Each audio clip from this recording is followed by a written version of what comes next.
Good evening, everyone. I'm going to give you a few minutes to log in, and I will do my usual spiel. Many of you guys have heard this, so good evening, welcome. If you're tuning in for the first time, this is the La Maison de Rouge Monday night weekly live broadcast. I am your host, Lucy Sweetkill, one half of the duo that is La Maison de Rouge.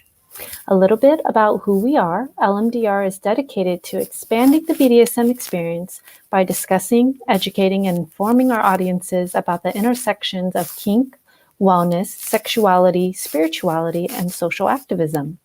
We aim to create a safe space for discussing these topics, as well as providing an avenue for our guests to share their stories and experiences. So thank you again for joining us.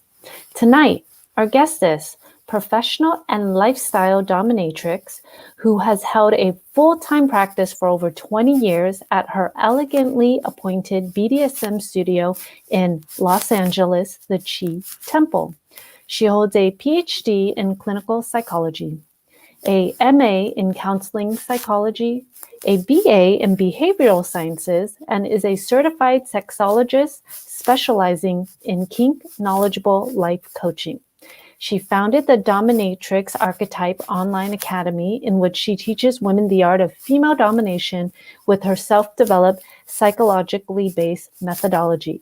Please welcome pronoun she, her, Mistress Damiana Chi.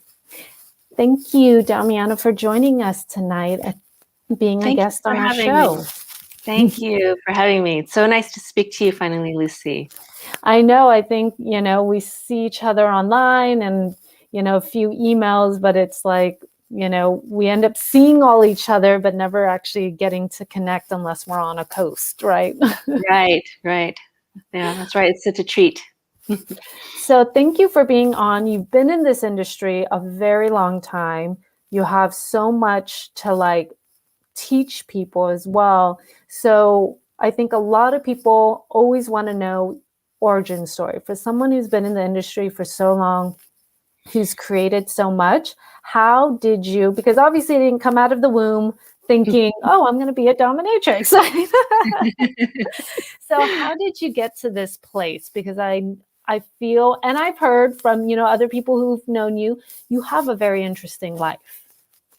I do. I have a very, very full, very interesting life, and I have the best life. I'm so lucky. We can get into that later, or I can go right into my origin story. We would love to hear your origin story. So Great. As far back as you can go, okay. Baby Damiana, if you want to go. Oh yeah, sure, Baby Damiana. Okay, so it all started when I was, I've always been dominant in relationships and whatnot, in relationships with boyfriends, but I didn't know BDSM. I didn't know what that was. But when I was in my master's program, with specializing in counseling psychology, in-depth psychology, and one of the assignments was to write a paper on a disorder that was in the DSM-4. At the time, it was the 4th edition of the Diagnostic Statistical Manual of Mental Disorders, right? And so instead of doing one of the many disorders in there on depression and whatnot, things that were kind of depressing, not just depressing. Just kind of sad, right? All of these disorders.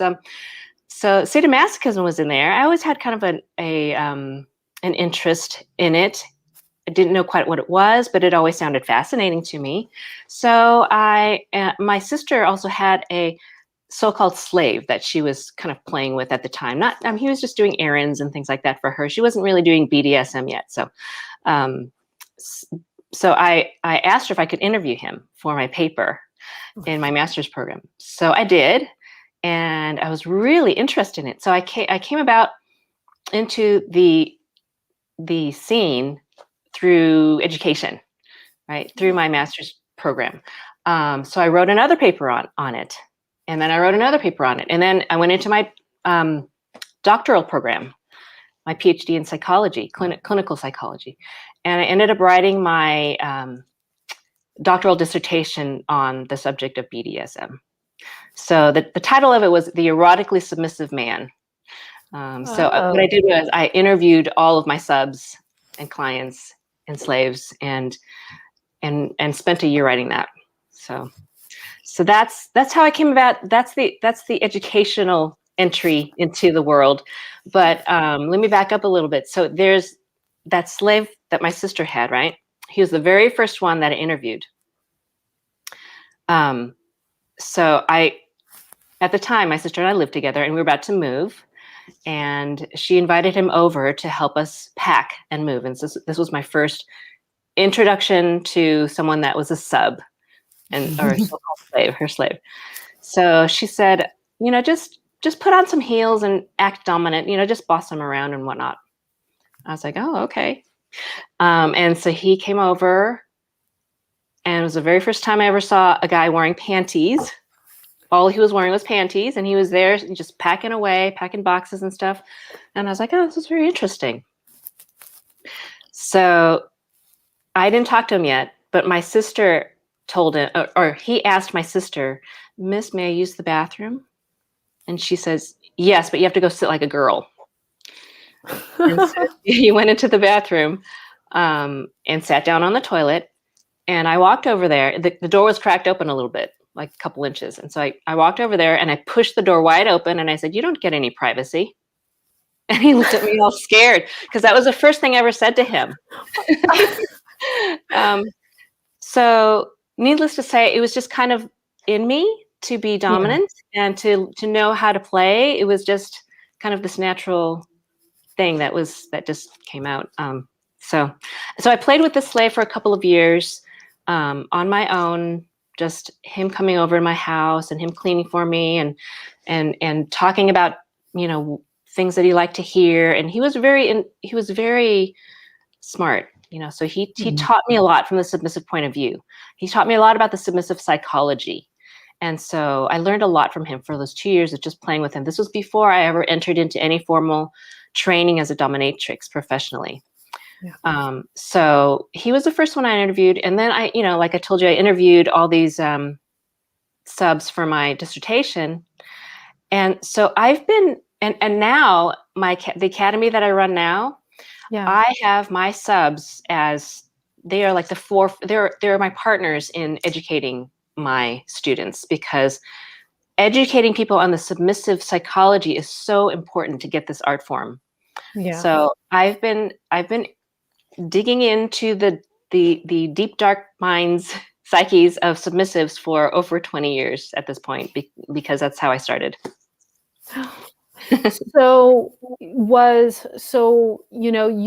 had been known for a long time, I think in the early part of your career, you and your sister, right? Yes, that's right. And it seems like, so it seems like she was kind of partaking in this lifestyle, and introducing you to a little bit of it. Was there any judgment on your side, or was it confusing, or was it something where you guys were just both very open, open-minded? It was like an unspoken thing. Like we never had any kind of like weird feelings about it at all. It was like this totally, oh yeah, that makes sense. We just both went right into it. She introduced me to her slave, but I kind of went forward with, like doing the formal training as a dom, and I got mentors to mentor me in the skills, the skills of BDSM and all of that. So I went on further to do that, and then she and I became professionals together. So we were known as the Chi sisters for a really long time. We were always together, like you and Dia Dynasty, just like dynamic duo type of thing. So we were that for the early part of her career. Mm-hmm. She's still doming, but I'm more in the public eye right now. Yeah. And so when you guys started, when did you guys decide to develop your own play space? How did that go about? And then kind of your progression in your career, like what was going on for you to go, hey, now I kind of want to move in this area, move in this direction, all of that. Mm-hmm. We started the very first Chi temple together, like pretty soon after I got trained. Like we just, I never worked at a dungeon or like rent a dungeon space unless I needed to. If I needed to rent dungeon space, I would do it here and there periodically, but we always worked out of our own space. Because right when I wanted to build my own space, I met, so at the time, back in the day, this was the late this was like 1999, 2000, right? So there was a dungeon creator, dungeon designer in LA. His name was Sonny Black, and he was known in LA at the time. And so one of my mentors introduced me to him and said, "Hey, if you want to build your own dungeon, here, you should talk to him." So he and I got together. He's been my husband now for this is our 20th year together. He started building my dungeon right away. That's what I'm saying. So that's why we've had a dungeon since the beginning, because I hooked up with the dungeon creator of LA. So yeah. Oh, that's like a perfect match. And, influencers who end up marrying the photographers, right? Yeah. Like there was a time kind of like in the early 2000s, we were in our kind of heyday, right? And so he and I were like the so-called celebrity couple in the BDSM scene at the time. It was quite funny. But we went to, we would travel to the rubber ball in London and go to that, and people would know who we are, because I remember that magazine Skin 2 magazine. Like our wedding photo was in that, So people would be like, "Oh my gosh, Sunny and Damiana," Yeah. So when you obviously you got curious about this, it was a part of your schooling, right? Like you were doing your degrees, and this was starting to get interesting. Did you really see yourself going down the route of being a dominatrix too? Or was that a surprise? Yeah, so this is what happened. I was very interested in it psychologically. And then when I played with that slave of ours, that our personal slave, for 2 years, I had no thought about becoming a pro. It was just like, oh, this is fun. And he paid me $50 to clean my house. And I was like, that's cool. Awesome, right?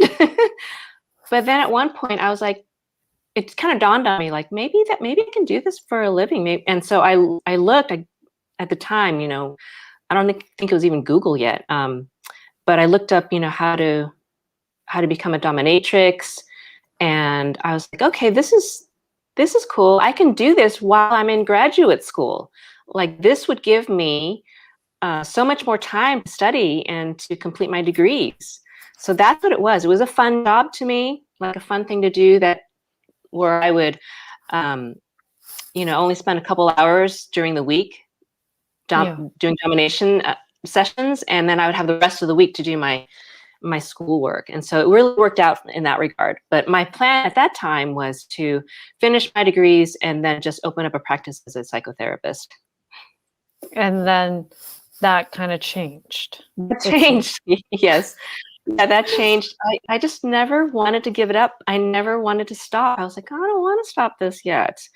So it was this plan, like, okay, I'm going to end that, and then I'm going to move into my real career as a psychotherapist. But it never happened, because I kept loving it more and more and more each year, and I just didn't want to stop. So, and I've been a therapist. I had many years of internship.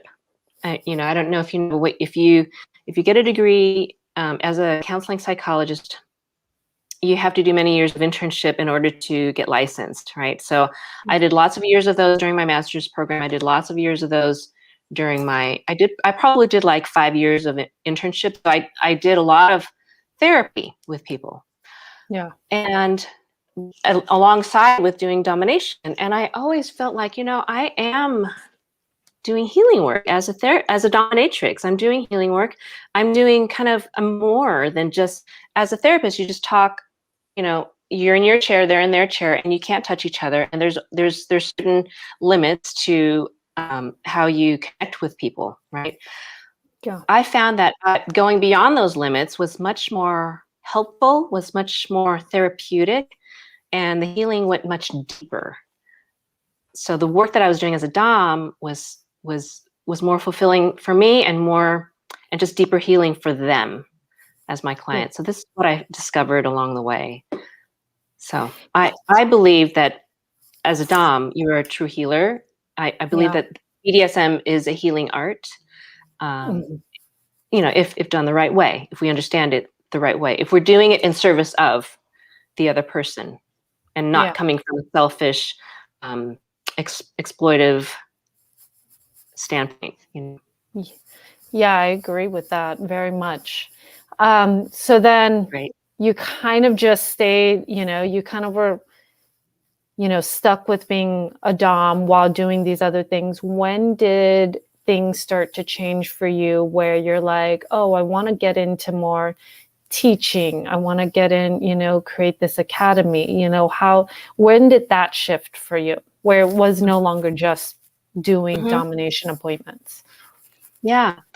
I think it came at a natural point in my career where I really, really wanted to hand down this art form. When I started seeing things on the internet, probably about 5 or 6 years ago, when I started seeing, like, there seems to be a lack of understanding of what the real art form of BDSM is. It's getting lost in there somewhere. So I felt like if I don't do something along with other people who are educators in BDSM, if we don't do something right now, the art is just going to dwindle away because there was a whole period of time where there was no teaching going on, like a whole decade of no teaching. And it seemed like people were like looking at porn, BDSM porn on the internet, that's entertainment. It's not education, right? And they were learning from that.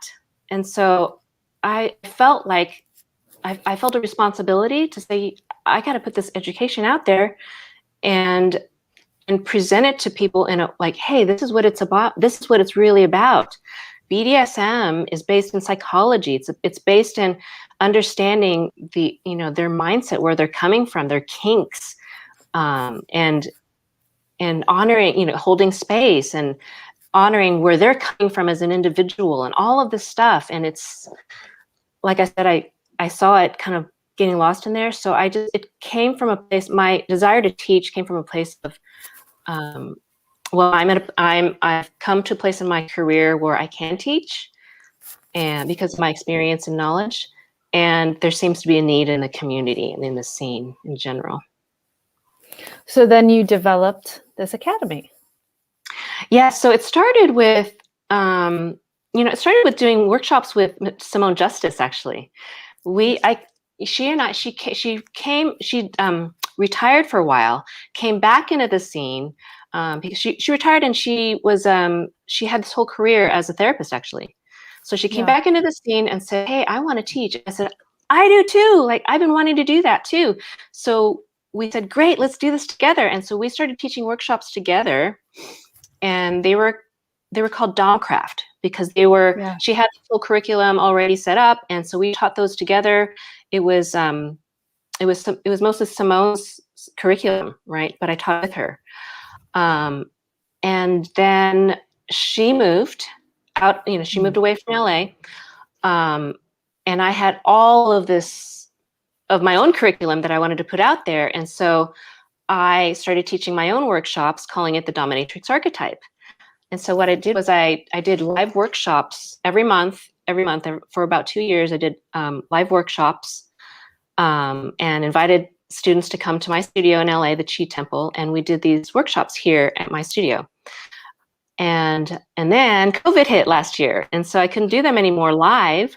So we transferred the workshops to Zoom format. So we did them on the Zoom.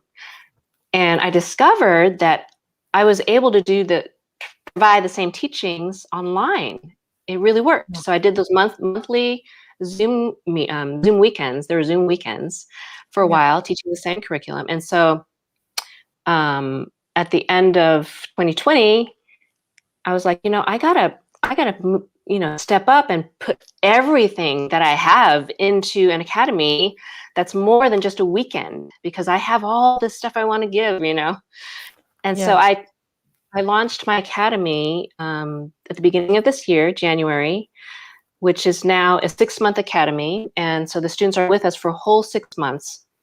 And they're not only learning the Dominatrix archetype, which I can talk about in a little bit with you if you like, but they're learning everything else. Like they have me, they have me teaching my standpoint, from the Dom standpoint, and then they have my team of sub coaches, and they're teaching from their standpoint, which is very important too. And so, I have assignments, and I have it's work. It's a real academy that students have to turn in assignments and do exercises, and we do domination on weekly Zoom calls and things like that. So that's what I've created. That's what I have now going on. That's really awesome, because I think that's, formalizing by people who are in the industry, have been in the industry, in the lifestyle, compared to these like random things that I see pop up every once in a while in articles. It's a better way for people to get into this scene or understand themselves or get into the industry if they do want to take it further along. Yeah. Yeah, thank you. I'm glad you see it that way, because I do believe that it's very important we have a need to standardize BDSM. There has to be a standard to it, because people are, there's DOMs out there who have proclaimed themselves as DOMs, right? And they're hurting people emotionally, psychologically, physically, because there has been no standard. You don't have to have a certification in order to do this work so far. You could just put the title of mistress or goddess in front of your name and call yourself a Dom. So my program, I'm certifying DOMs. So people who come out of my program, they will have the certification of Dominatrix, and they will be named as my mentee, and they can say that they've graduated from my academy.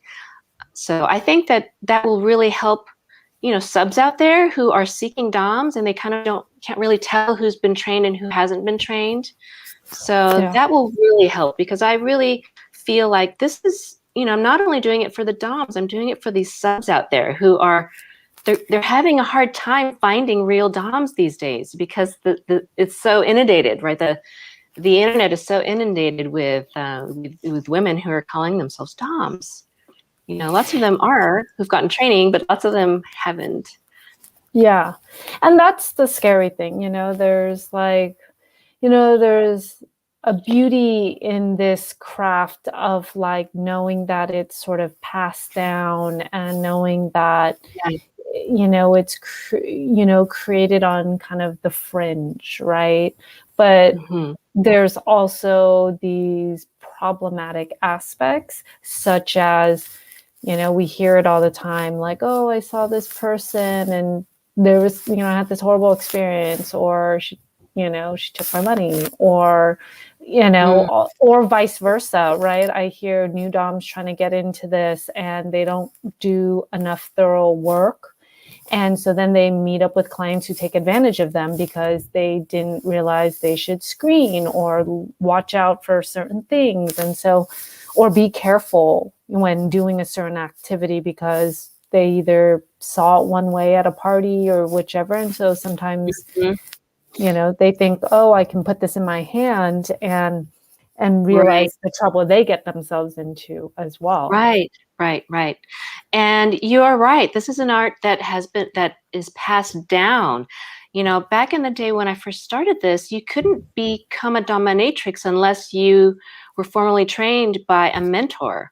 And so my mentors, I had 2 mentors, Ilsa Strix and Sabrina Belladonna. They were legendary at that time, and they still are. Ilsa Strix has retired from the scene. Sabrina Belladonna passed away. unfortunately. Many, they were loved by so many, and so honored and so respected by so many. And so I feel this great sense of gratitude towards them for having, for being in their lineage, their Dom lineage, So Simone and I used to talk about this in our workshop. So she and I were both mentored by Sabrina. And so we came down from like the similar lineage, right? We have a certain way about the way we come about our domination, understanding and philosophy that comes from that lineage. And so it doesn't come through when you're just a Dom kind of self-taught. It doesn't come through that. So when I went through this program with my mentors, it was about 1.5 years of going through workshops. I went almost every weekend. There was almost one every weekend. And then I got a certification, and I still have it. It's still hanging on my wall, And, so I'm doing this for students who want to come through this, my lineage, and we call it, I would be their Dom mom, and then Sabrina and Ilsa would be their Dom kind of grandmas. All the students are Dom sisters, and so it's really wonderful. I love teaching my students so much, and to see the people that are attracted to my academy who have the same desire to understand it, to the BDSM, to the core of what it is, and to honor it for what it truly is. I feel really, really lucky to be able to spend this time with them. Yeah. So I want to kind of rewind a little and ask you a question from your past. Okay, sure. I feel like many of us end up doing we look back and look at our childhood, and we look at, were there little things that now make a lot of sense, right? For me, I used to bite everyone as a kid. I used to get in trouble for it all the time. And I was like, now this makes a lot more sense. Just little aspects of like my sadism, or just like being dominant, bossing people around, just stuff like that. So when you look back at your like childhood, your teenage years, are there instances where you're like, okay, this makes a lot of sense? Oh my gosh, I was such a mean girl in high school. Not to women, to boys. I was so mean. So there was a time where I had boyfriends, and I'm thinking like, I was around 16.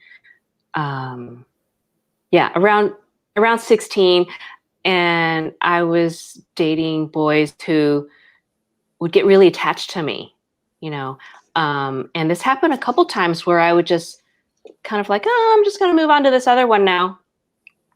And then the boy that I'd left would be like, what happened? I was falling in love with you. What? Like, why? What? I said, I'm seeing him now.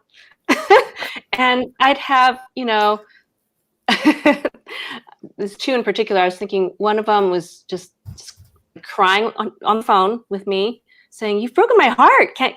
Why? Why do you do this?" And I was like, I don't know. I just don't feel like hanging out with you anymore. So I had no kind of morals at that time. And then there was another one who was sitting outside, like my parent, where I lived with my parents, on the curb, just crying because I had broken up with him. And to me, it was like, yeah, we had a good time now. Bye. But I don't know, for some reason, they'd get super attached or obsessed or something, to the point where they would be devastated to the point of, tears. And I didn't know why this was happening. It was just like me being my goddess sadistic self, just like leaving boys, trails of boys. Yeah. And then the sadistic thing happened too. Like there was one time where I was, this is a funny story. I was in the car. I was in my car. In the passenger side, my boyfriend was sitting next to me driving, and I had my grandma in the back seat. And we were all going somewhere. And I got mad at him or something. And I said, just get out of my car. And so he got out of my car, and I got in the driver's seat, you know, like I hopped from the passenger seat into the driver's seat, and he ran around the car and tried to make me not leave, like not drive away. And I slammed the door on his fingers. And and he's like, "Ow, you got my fingers stuck in the door, ow, ow." And I was like, "Oh, oops." And I opened the door, he got his fingers out, and I closed the door and I drove off with my grandma in the back seat, and he was just like left on the street, just kind of in pain. And my grandma was like, "What? Why did you just, you know, just slam the door on his fingers and leave him in the like, I don't know. I just, you know, I was mad and I wanted to leave." Our teenage sadist selves are, yeah, it's important for them to get checked. Yeah, I have better caretaking. You know, I talk about the archetypes within a dominatrix, and I have much more of my mother archetype developed now. So what would you say was that archetype? Oh, so that was, you know, the sadist mostly lives in the seductress archetype, in my, you know, according to my theories. So, you know, I wasn't being a seductress in my car. I was just being a pure sadist. So pure sadist can also come from, like the queen, when you're really like, when you're feeling really elevated above someone and they're just like way down there. So I was a dark queen in that instance. How would you describe yourself now? You know, I just developed this quiz for my students, and I call it the Dominatrix Archetype, 4 Elemental Archetypes Matrix Quiz. So there's 4 elemental archetypes, which are the authoritarian, the seductress, the mother, and the queen. And for doms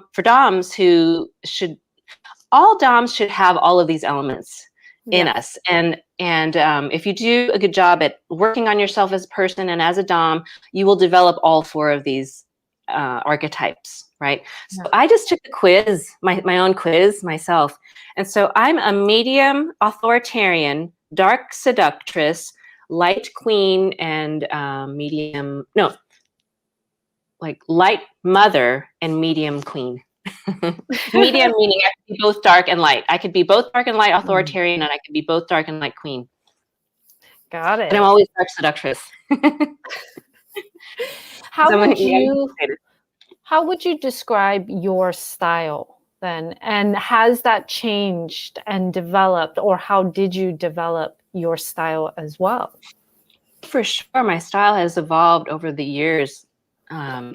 You know, I started coming up with these archetypes because I realized certain parts of me were developing that hadn't been developed before, right? So when I first started as a baby dom, I was probably all authoritarian and queen, and I didn't have much mother, and I didn't have much seductress in me.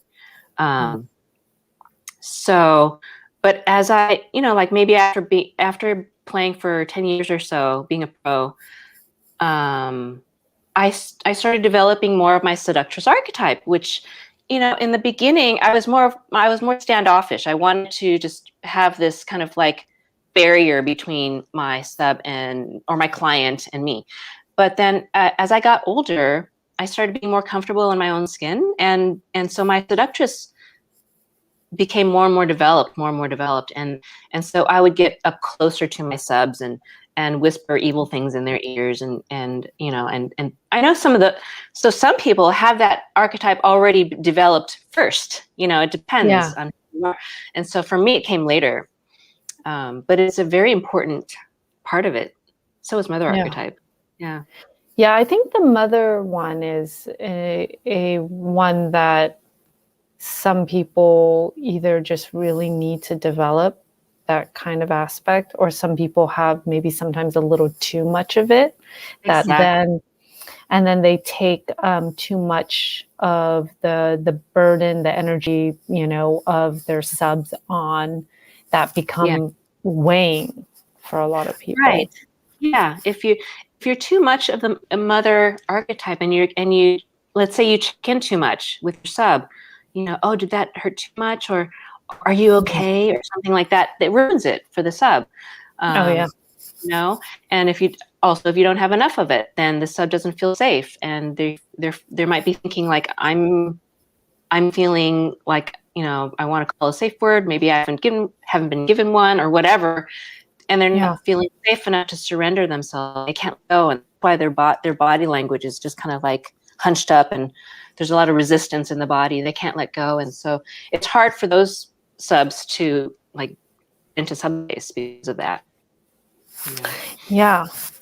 Was there an activity or an area of your domination work that you struggle was the area that you had to work on the most? So when I interviewed Isabel Sinclair, she actually talked about how her verbal was one of the hardest things to develop, but when she really put the work into it, it became very fluid, but it was just an area that was a challenge area for her when she first started. Is there one of those for you that you found? The psychology and the verbal skills came very naturally to me. Like I said in my very first story, where I told the slave, you don't get any privacy. I kind of knew I knew that I would scare him, and I knew that I would humiliate him if I said that. It's an intuition. It's this. So I feel like I've always been intuitive. I've always been very psychologically minded, and the verbal stuff goes along with that. So that's the part that I feel like I had. I've had very strong skills in since the beginning. Even when I didn't have like the physical skills, the physical practical BDSM skills, playing with, like maybe before I ever started vlogging, I was still dominating really well because I knew how to do it. So in my teachings, I always tell people, when you get the psychology of it and when you get your verbal skills down, you will get a sub into subspace quicker and deeper than if you were only a skilled floggist, or whatever you would call that, right? Let's say that you were trained in flogging and you flogged really well, but you didn't dominate them with the verbal skills. You're just doing flogging. You're not dominating. You're just being a flogging technician. You know what I mean? Yeah. So I did develop those skills, the practical skills, later when I took the classes with my mentors. So I worked on those really well. And if we're talking about practical things, I practiced a lot. Like I practiced flogging. I learned how to do Florentine style, pretty early on, with a double flogger, and things like that, because you have to get it into your muscle memory early on, because if you don't get the skills early, or if you learn the wrong way early, then your body learns the wrong way, and it's harder to unlearn those wrong ways, right? So I'm really good at the practical thing, the physical skills, because I practiced a lot, and I know lots of DOMs who never really learned those things from the beginning, and it's harder for them now. It's harder for them now because they've kind of taught themselves the wrong way in the beginning, Yeah, definitely. What have you seen changed in regards to your interests? Like who you like to play with, what activities, types of scenes, how has that evolved for you? Yeah, recently I've been trying to, make video recordings of my sessions that I have with my clients, so that I can show bits and pieces of that to my current students. And so the current students I have are like level 1. It's the foundational level. It's not advanced yet. And so I find myself recording these sessions and not being able to show much of them at all, because they're all advanced play. I play very heavy now. I'm a huge sadist, so I I do lots of heavy breath play, like layers of it, and I can't show that to my students now because it's dangerous. I mean, it's dangerous if they don't start off with lower level, easier things first. And so when I play, let's say doing impact play, corporal stuff, it's you know, I like to play heavy. So I can do a spanking on someone. If someone asks me for a light spanking, a beginner, let's say they come in and they want to do like a spanking, I say, okay, well, I'm going to do spanking on you, and it's going to take the whole hour because, you know, there needs to be, we can't just jump right into the activity. There needs to be this period of time where I get them mentally prepared, psychologically prepared. I get them into the mental subspace first, and then we go into the activity, and then I do the warm up. You know, the warm up of the spanking will take a while. It'll take like 15 minutes maybe, and then I get into the real part of the spanking where I can get more intense in it. And then, you know, after that is the wind down period, and it takes a full hour to do a spanking. So, but at the end of it, beginners, the newbies that come to me, they're so grateful because you're like, I can't believe I took a hard spanking from you. You know, and I'm like, of course you did it because you were warmed up the correct way. You were brought into the subspace. All of these elements are so important. You know, it's not just get to the spanking and be done. So I don't know if I answered your question correctly, but I think that how I play now is I'm more thorough. You know, I think back in the early days, I might have taken a person and just like spanked them for 15 minutes of the session and then go off to do other things. And then, so I get my subs and my clients into subspace quicker and deeper these days. And there's different phases of it. There's mental subspace, there's physical subspace where the impact play helps the endorphins come in and all the other, you know, chemicals being produced coming in. And so I would say that I'm more skilled at the whole thing. Yeah. You know, the whole playing on all levels, you know, mental, psychological, physical, emotional, spiritual. I think the word you used was really, is a great word, thorough, right? Like taking either a singular activity and really looking at it in multiple levels instead of just at face value of like, oh, here's a spanking, right? And really making the spanking an experience, a full body experience mentally and physically. Right. Mm-hmm. Yes. Yeah. And when you do it that way, you can play. I'm so happy to play with newbies. I love playing with newbies because if they are coming to me and let's say this is their very first experience, they get to have a good first experience where they can trust the dom, and they had a good experience where they feel like they took a lot, you know. But when newbies go and see doms who you know, I've heard a lot of these stories, right? So there's subs that say, you know, I saw a dom and I was kind of traumatized, so I didn't see another dom for like 5 or many more years until, you know, after, because I was scared. I didn't want to ever do it again, you know. And the trauma can come in so many different ways. It can come in them not feeling heard. Of what their fantasy is. That, you know, lots of doms do these cookie cutter sessions where they just kind of like, they do their thing and they just apply their thing to the next sub, and that's all they do, or something like that. And so I've had subs tell me stories like they like poured their guts out to a dom and said, these are my fantasies, and they feel really vulnerable sharing those fantasies too. And then the dom says, okay, great. And then it seems like she never even heard them because she'll do something completely different. And it's really common because I've heard it so much. I've heard it from sub after sub after sub. So I love to provide corrective experiences, you know, to subs. Yeah. I find that like the art of intuitive listening and active listening is really important for someone to feel Yes. really heard, right? So it's Yes. not just like, oh, I spill my heart out, and then the person's like, okay. And then you're like, okay, on what? What part was okay? And it's more Right. about like reflecting what they said, like, Yes. and Yes, exactly. Reflecting and being interested in it, being interested yeah, in them as a person and going, oh wow, that sounds really juicy. I can't wait to play that, with you. yeah, And things like that. Just being the subs real, the number one thing that subs want to know is that you really are interested in them as a dom and that you really want them to that you really want to be with them.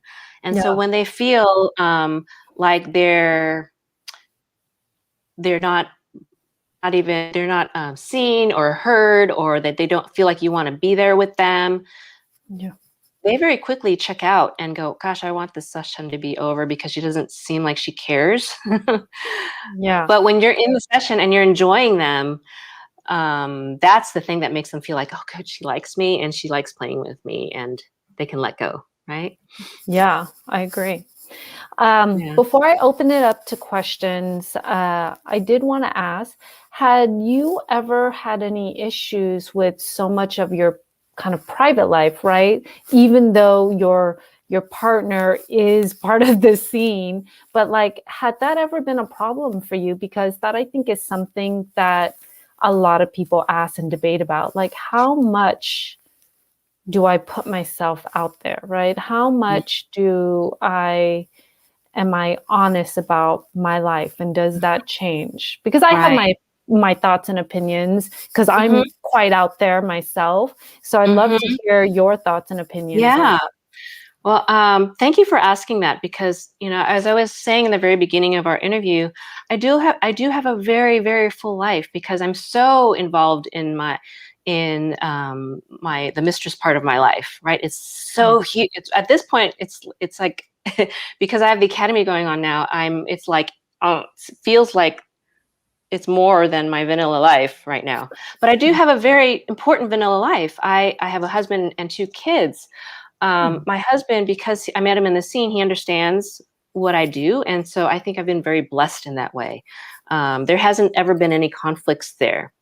With my children, there was a while there where I wasn't putting myself out there because of them. Yeah, I wasn't, I didn't want to do interviews or videos or anything like that because I wanted to protect them, you know. yeah, But then I think it was about 5 or 6 years ago, like I said, I had this passion, this urge, this motivation to teach and to hand down the art form of BDSM.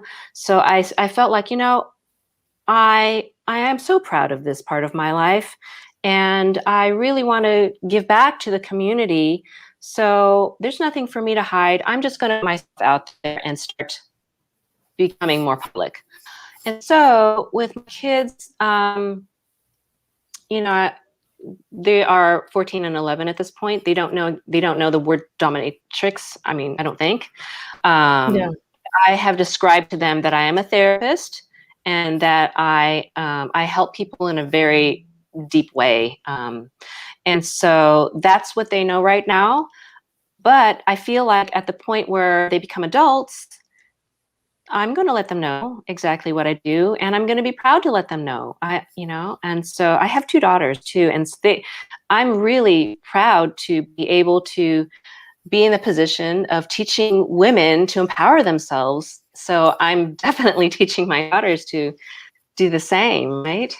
yeah. I So mean, yeah. um, that's a great thing that you're open to speaking about this, because there's so much stigma around sex workers and family, right? Like, as if they don't go together, as if it's Hmm. not possible to, Right. be a dom, be this, to be a multifaceted individual, which we Yeah, all are, right? that's But right. That's right.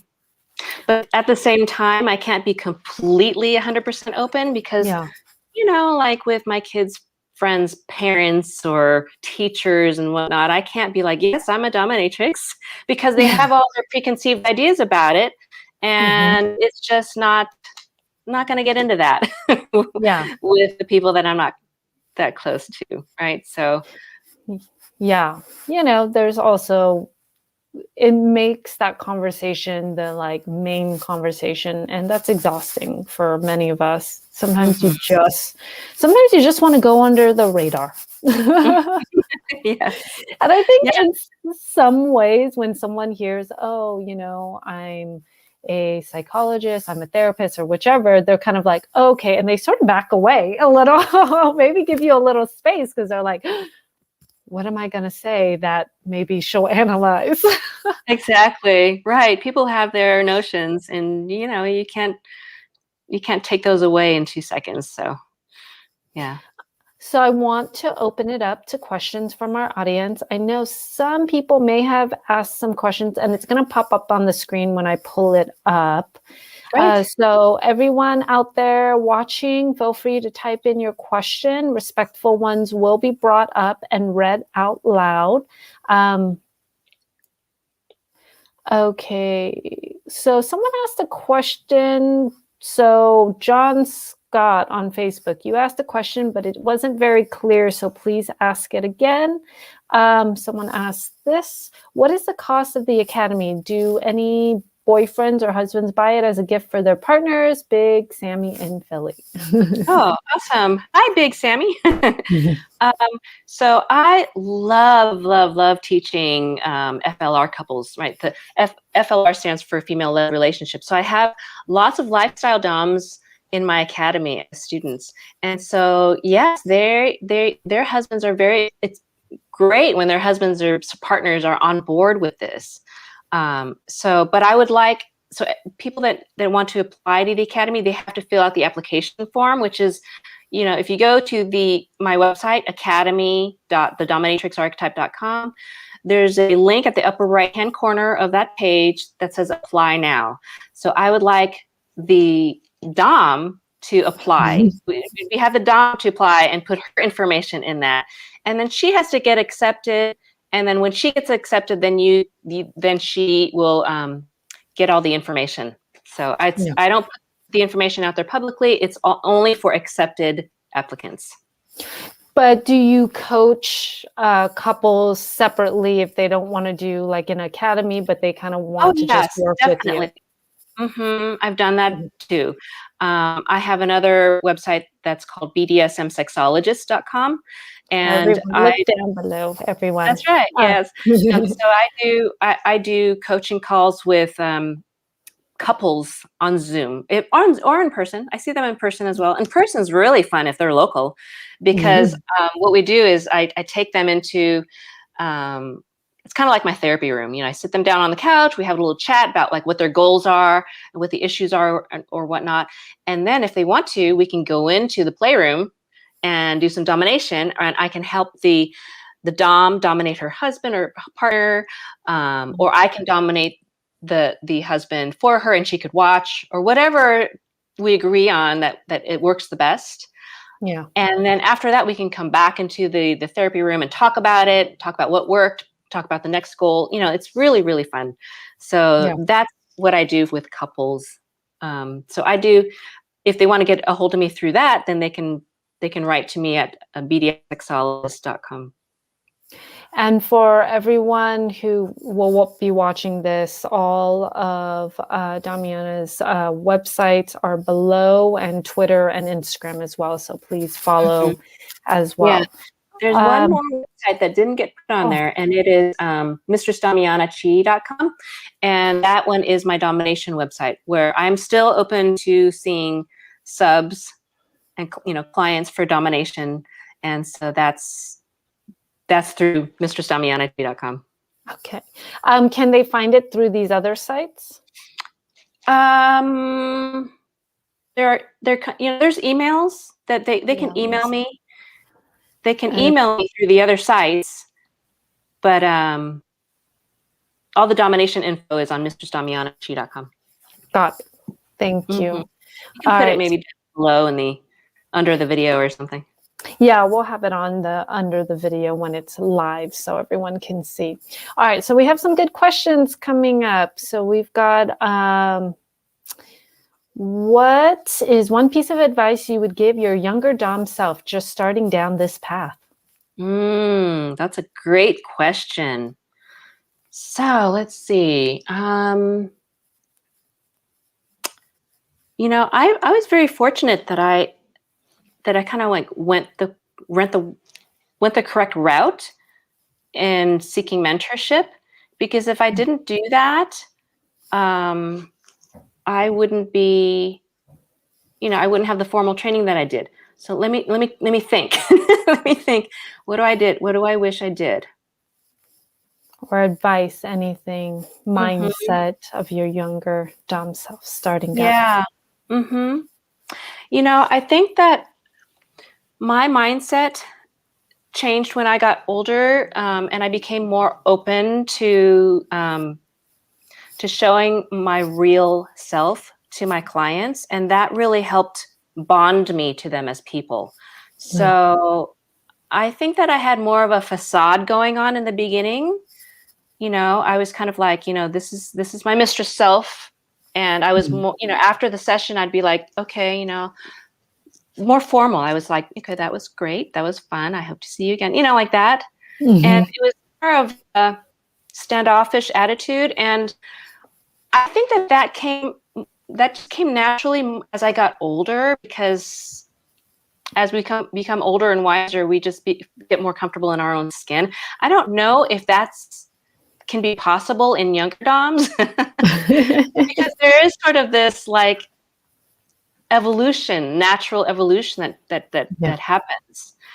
But that would be the thing that I wish I did a lot sooner. I think the people that I have as clients and subs are like my best friends. We're so close. I've known people for so long now. I still have subs that I've known for, like, I have some that go back 20 years. I definitely have some that go back 17, over 15 years. And they've seen me grow a lot. They've seen me go through my stages of being like, okay, goodbye. Now where I'm like, I tell my clients all the time, I tell my subs I love them, because I truly do. It's a very deep love that you're giving your subs when you dominate them. And it sounds so weird to people who don't understand BDSM, but it's true. That's what it is. They're giving me this gift of submission, and I'm giving them back love in the deepest way that it's hard for them to find. It's hard for them to find this type of attention. It's not just attention, though. It's love because of the domination, understanding them on that level and giving them that. Yeah, I think it's a level of true acceptance. Yes, it's true and pure, right? Yeah. Part of them that they don't have to hide, that they're always hiding, right? Right. I had a sub who would say, like, one of the things he said one time that I just stuck with me, because it was really, he goes, when I'm with you, I feel like my truest self, and that's something I've never been able to feel. Right. Yeah, what an honor, right? Oh. Such an honor to know that and to be that person for them. It's a huge responsibility and huge honor. Yeah, it's powerful. We have even if I'm degrading somebody like really harshly, that's still pure acceptance. Yeah, it's even more powerful in that sense. Like, exactly. So many clients are into degradation. They're so like relieved afterwards, like that they could just like be in that level, and they're always just so like great. They're just like, I'm great, and I'm just like, exactly. But you got to make sure to degrade the right people, though. Yeah, you can't just throw degrading comments and call everybody a loser, call everybody worms under whatever, like those things. You can't just say that to everybody, and that's the mistake I see over and over online. The blanket statements. Exactly. Yeah. So we have a question. Do you have any books, readings, movies surrounding BDSM that you that really resonated with you? Oh yeah, sure. Or even psychology too, for anybody. Mhm. Yeah. So I did a lot of, reading in the beginning stages, and especially for my research for my dissertation. And one book that stands out that I really loved was called Different Loving. It's one of the classic books. It's been around a long time, and it talks about DS relationships. And I love the title too, Different Loving, because that's what it is. And the movies, I really love Secretary. Yeah. Secretary is so well done. It's so artful. Mhm. I mean, gosh, the just the imagery in there and the ideas shown in there, and that like I just, if you haven't seen it, you have to see it. It's a male dom and a female sub, and the sub is a secretary. And there was one part in the movie where towards the end, I don't know. I'm probably gonna just give. Can I just talk about it for people that haven't seen it? I just Yeah. don't think to ruin it. I think so. He tells her that she has to stay put, like, and just sit at her desk and just stay and wait for him, because he had to go off and think about, just to decide if he wanted to go on with this relationship with her, right? And so I think she sat behind her. I think it was a desk. It's been a long time, but she sat there and she would not budge. And people were trying to tear her away, and she was like, "No, I'm staying." Like, that's just that's showing the deepest devotion that a Yeah. sub has inside of them. Is just like, no, there's no way. I'm even if it takes suffering, especially if it takes suffering, I'm going to show my dom that I'm devoted. And so she did it, and he saw that in her, and it was just like, it was so validating for him. He took her. She was exhausted by that point. I think it was days that she was there. He took her, and then he bathed her, and it was so beautiful, because it showed, because he was dominating her throughout the movie, but at the end, he took her in the bath and he bathed her, and it was so beautiful, because it showed the caretaking part of the dom, which is so important.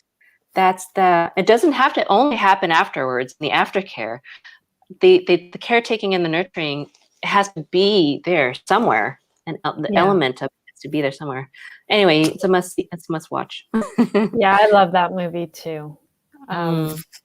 Our next question asks, do you find spirituality and religion useful as a professional dominatrix, as a healer? Mm. Do you consider yourself spiritual? I'm so spiritual. I'm so like out there spiritual. That it's very personal. I'm not religious, but I do have very I have strong spiritual beliefs. And I can share some of them if you like, but I think that because I'm so grounded in my spirituality, that's what makes me a good dom. I really feel like if DOMs are grounded in their spirituality, whatever that may be, it doesn't have to look like any kind of form. You don't have to say you believe in God or something like that. But I just think it really helps you as a dom, because you have to be really grounded as an individual in order to dominate properly. Yeah. So what do you consider your spirituality? How would you describe it? Or, on a basic level? Lately I've been really studying parallel universes. I'm really into quantum physics. And so I'm a really big into law of attraction things too, but I'm kind of like thinking now the things I'm studying now are kind of, I see it as next level beyond law of attraction, because quantum realities are very real. And so I have these very deep lifestyle relationships with my slaves, my personal slaves, right? And so I have my slave girl Stacy, who I've transformed her into a female, and I'm having her become spend more time being female, more and more these days. And I'm progressing her down this path of, like, I have a goal of 50% waking hours as a female, so when we're together, she's female to me, not just a female, but a feminized slave girl to me. Yeah. And in my dreams, she's also a feminized slave girl. And when I'm talking about parallel universes, I feel like it's a very real universe that we live in.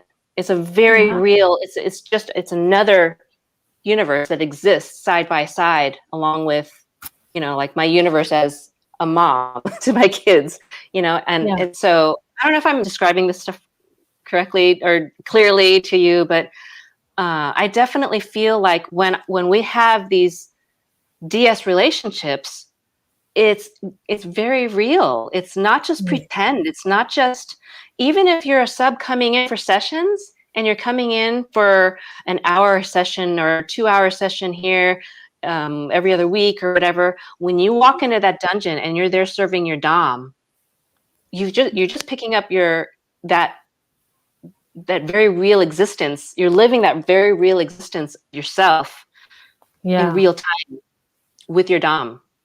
And I agree with that. Always going on. I think it's always going on, even beyond like, okay, time's up, you have to go, goodbye.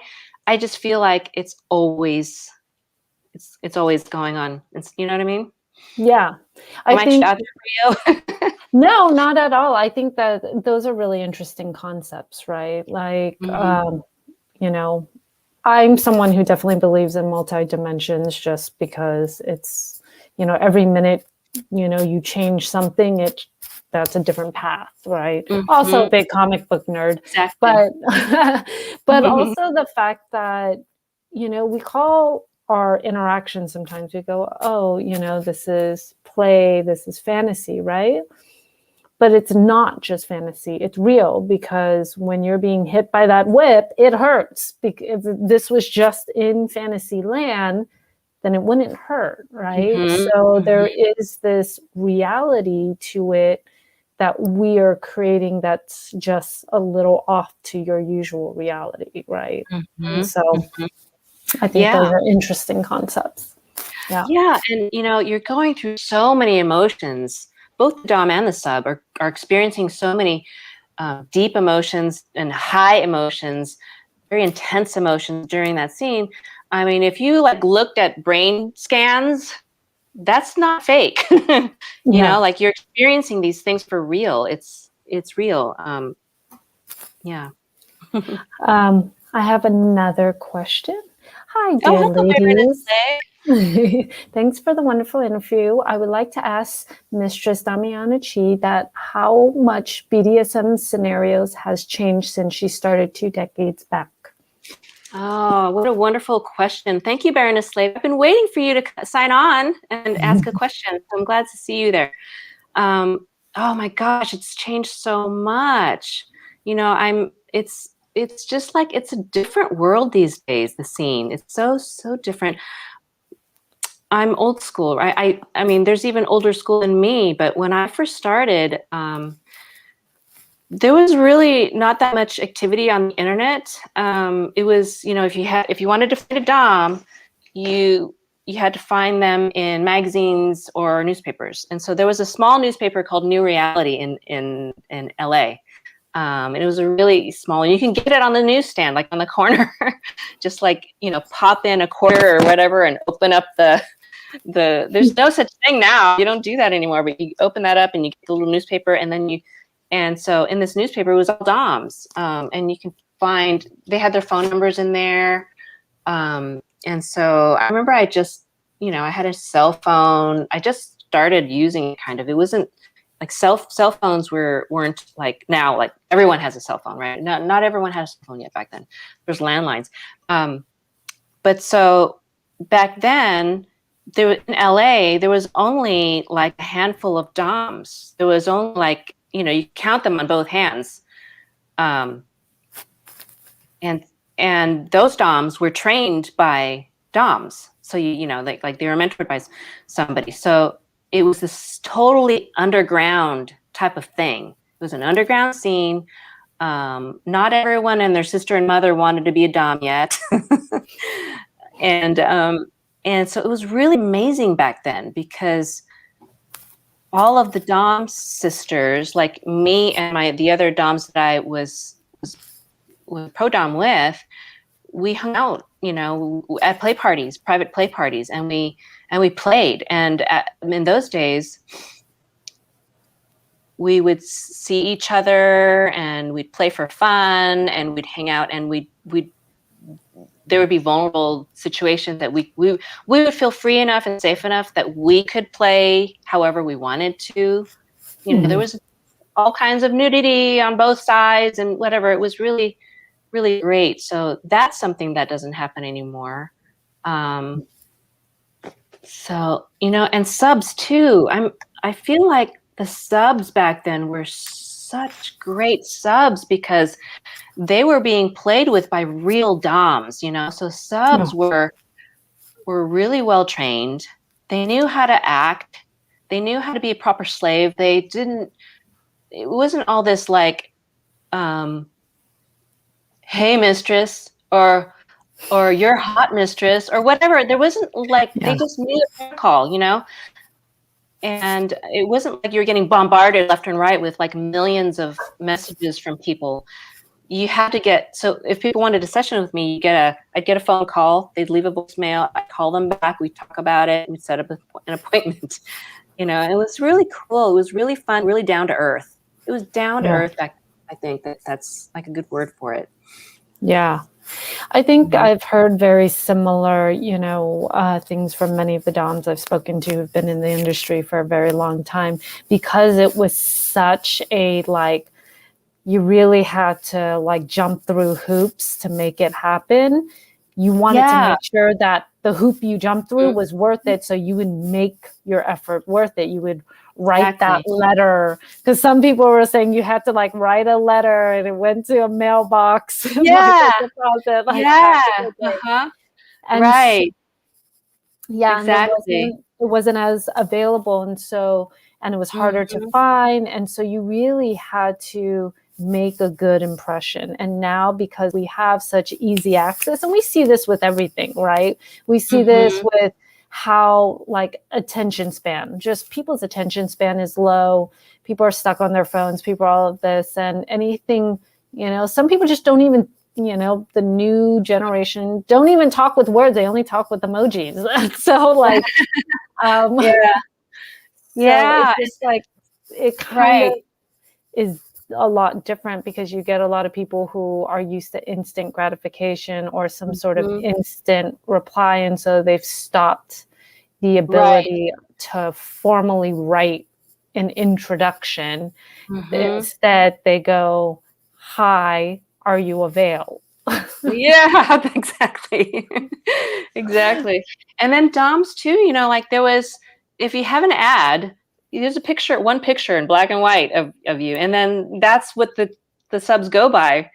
Yeah. Nowadays, it's like, you got to do a photo shoot every week, and you like, you know, content creation and stuff. And so it's become this whole thing. It's so different now. Like, you have to be a model to be a dom or whatever, but you don't. And that's not what it's all about, really. It's kind of like gotten off base, you know, the true focus of it. Yeah. Well, I think that's the other hard thing, right? People are so fixed on aesthetics right now, and not understanding that aesthetics don't make a dom. The craft and the knowledge and the skill and the practice. And so, you know, you can look the part and you can have the clothes and take the really glossy photos and all of that, and even construct some of the words, which may not even be your words. Yes. But yes, exactly. You know, that you're so great. I honor you for having your channel out here, because you are helping the scene so much. You're helping these subs. What you just said, I hope every sub in the world hears that, because it's, you know, subs, you get to interview the doms too. You have a right to interview the doms to make sure they're the right one for you as well. You know, don't feel like you're just under their thumb, and that you feel lucky. If you get lucky, you get picked. Like, don't just go with them, you know? Yeah. So make your choices, do your research, and make wise choices. Yeah, I've been telling, research, that's the biggest thing that so many DOMs say to our audience, where they're like, do your research. Like, don't just like go to the random person, do your research, see what their website says, social media. But even with all of that, every DOM I know does some sort of paid consultation. Pay $50, pay $100, get a 30-minute phone call with them or a 30-minute video call. It's going to save you so much time, because within that 30 minutes, you're just going to know whether there's some sort of connection, even a little bit. And then go from there. Like, pay the $50, $100 to get your 30-minute consultation, your 20-minute consultation, whatever, but it's so much more worth it. Exactly. So many DOMs, so many subs, so many things to learn, subs. So for all of you out there, and who, of course, people who will be watching it, below has, we've been scrolling Mistress Damiana Chi's website, not including your mistressdamianachi.com, right? Yes. But through your Twitter and your Instagram and your other sites, they can find those things as well to reach out to you. Great, thank you. My Facebook is also Damiana Chi, Ph.D. I'm not as much on Facebook as much as Twitter and Instagram. So, yeah, Facebook is the no one. That's what I call it. It's the no social media, I call it. But before we end, Damiana, is there any, projects that you want to push out there? I know your academy, but is there anything else that you want our audience to know about, to keep informed about, that you're getting up to? Oh, thank you for asking. So yes, right now I am putting almost 100% of my energy into the academy and creating the best content that I can for it. So if you're interested in applying, you're welcome to apply at the academy website. I'm going to be creating a second level, level 2 advanced program as well, and that's going to be it's going to be later on in this year. So the graduates of the current one that I'm putting out there now, that is the prerequisite to the next one. And then I've had my book project on the back burner for years now, and it's still on the back burner because, again, I'm putting all my energy into the academy.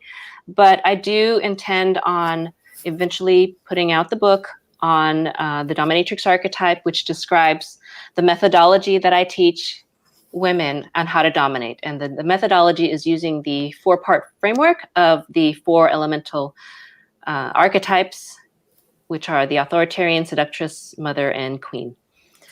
So, awesome. Yeah.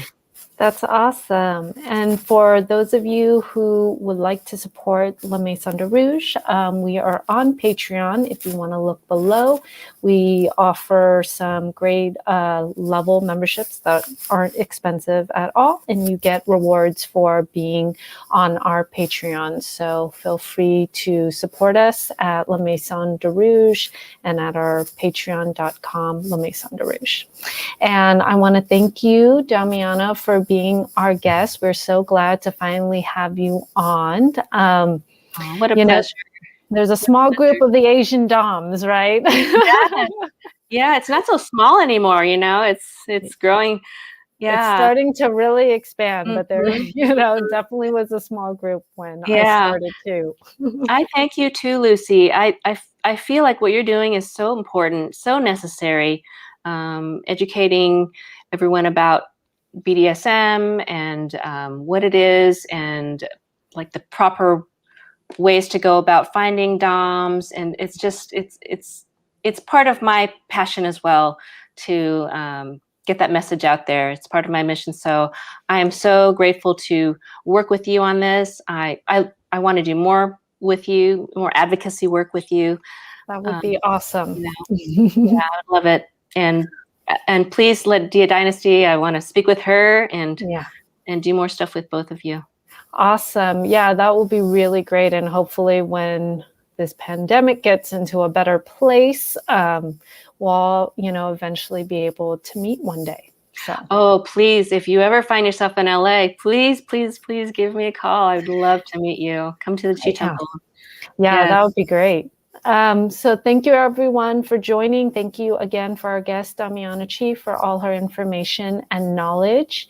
And, please join us every Monday at 7 p.m. Eastern Time as we do our weekly live broadcasts with new guests, new subjects around kink and BDSM every week. Have a great night, everyone. Goodbye.